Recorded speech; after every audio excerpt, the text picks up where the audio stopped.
Boa noite, queridos irmãos. Como costumeiramente, a Casa Espírita Eulália Nogueira, vamos fazer a leitura do Evangelho e interpretação. Nós estamos na introdução do Evangelho segundo o Espiritismo, item 4, Sócrates e Platão, precursores da doutrina cristã e do Espiritismo. Resumo da doutrina de Sócrates e Platão. E hoje nós vamos fazer a leitura do item 4 e item 5. Então vamos elevar o nosso pensamento a Deus, todos numa grande corrente fluídica magnética, vencendo grande distância, unindo os corações e mentes.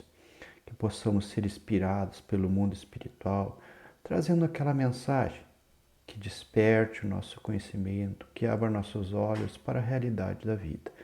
Em nome de Deus, de Jesus, dos bons espíritos que nos protegem, damos por aberta essa atividade e vamos à leitura. Que assim seja. A alma, quando ainda é impura, encontra-se atormentada. É arrastada novamente para o plano físico, pela visão horrorosa do que é invisível e imaterial. Ela vagueia ao redor dos monumentos e túmulos, junto aos quais já foram vistos fantasmas tenebrosos. Assim, devem ser as imagens das almas que deixaram o corpo sem estar inteiramente depuradas e que ainda mantêm algo de forma material que permite que nossos olhos possam percebê-las. Não são as almas dos bons, mas sim dos maus que são obrigados a vagar errantes nesses lugares, onde sofrem as penas de suas vidas passadas. Continua a vagar até que o desejo de possuir uma forma material as conduz a um outro corpo físico. Então, elas retomam os mesmos costumes que possuíam na vida anterior e que eram objeto de suas predileções. Não é apenas o princípio da reencarnação que está aqui claramente descrito, mas também o estado das almas, que se encontram ainda sob o domínio da matéria. O Espiritismo faz a mesma descrição quando evoca os espíritos desencarnados. Sócrates diz mais: a reencarnação em um corpo material é uma consequência da impureza da alma, porém, as almas purificadas estão livres dela. O Espiritismo também diz o mesmo, apenas acrescentando que a alma tomou boas resoluções na erraticidade, que é o intervalo entre uma encarnação e outra, e que adquiriu conhecimentos durante esse período. Trará ao renascer menos defeitos, mais virtudes e mais ideias intuitivas que não possuía em sua existência anterior. Assim, a cada nova existência, a alma vai progredindo intelectual e moralmente. O item 5.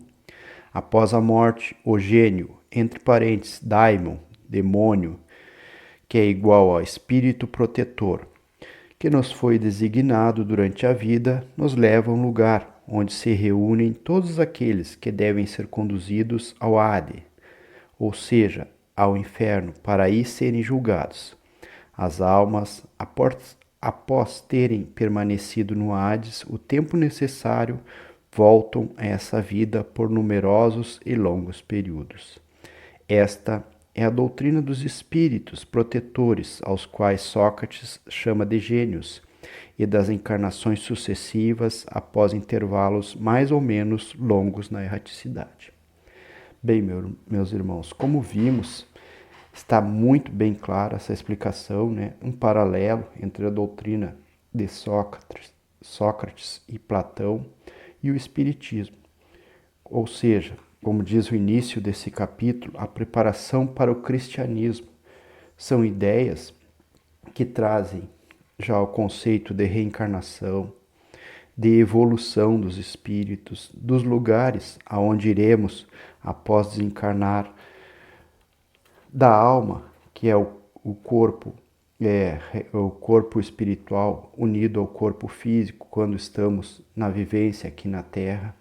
Então, são conceitos que vinham alinhados já pelo mundo espiritual, demonstrando a grande sabedoria e a preparação do mundo espiritual para a vinda do cristianismo.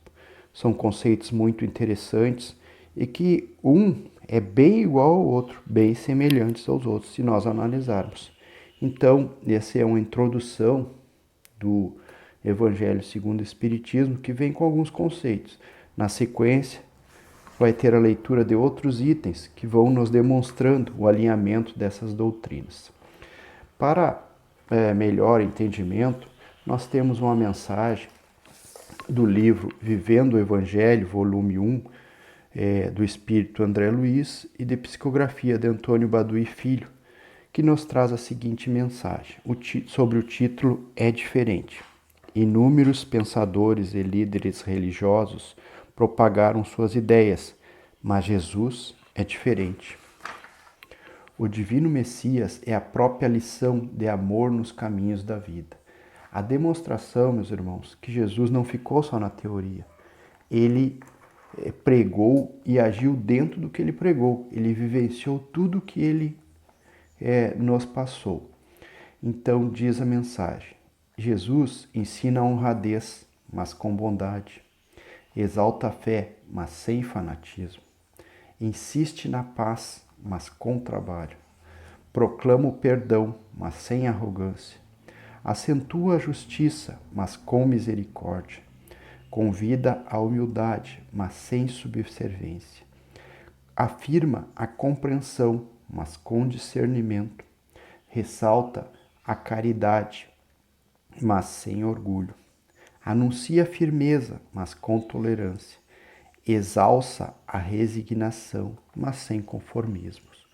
Os precursores do Cristo e os que vieram depois, semeando a mensagem do mundo espiritual, deixaram tratados e códigos a serem cumpridos. Jesus, porém, nada ordenou. Viveu as lições que ensinou e resumiu o roteiro de luz na exortação inesquecível: amai-vos uns aos outros como eu vos amei. Interessantíssimo isso aqui, porque demonstra o sentido divino do Cristo. Esse ser de luz, esse espírito evoluído que esteve entre nós, reencarnado e vivenciou tudo.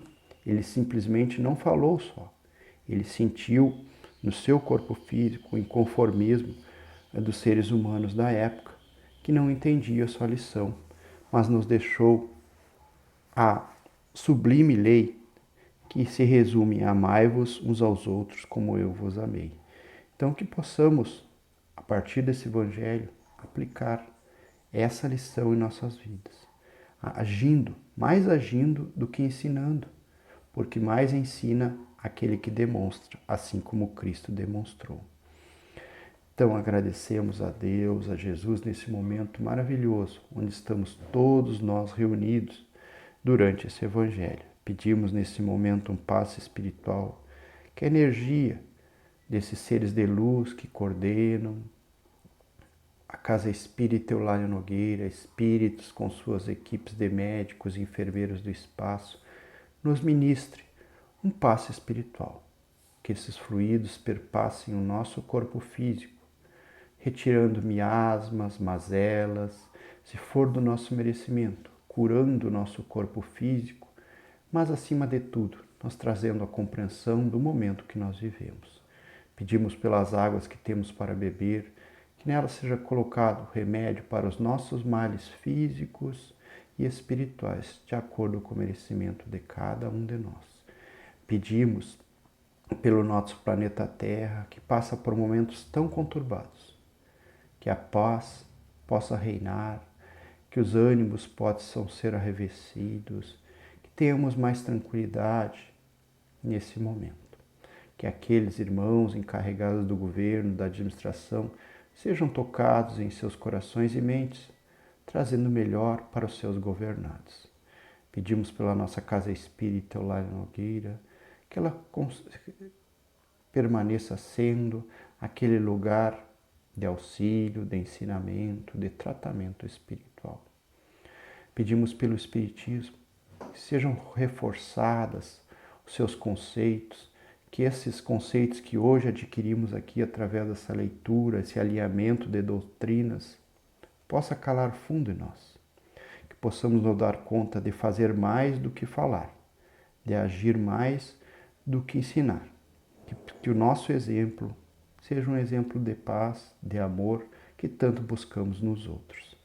Nesse momento, que essa luz invada nossos lares, todos aqueles irmãos ligados por essa rede. Recebamos muita paz, harmonia, o equilíbrio, a luz do Cristo. Amigo Jesus, com esse pensamento em nossos corações, te agradecemos por mais esse momento. E em seu nome encerramos esse Evangelho. Que assim seja.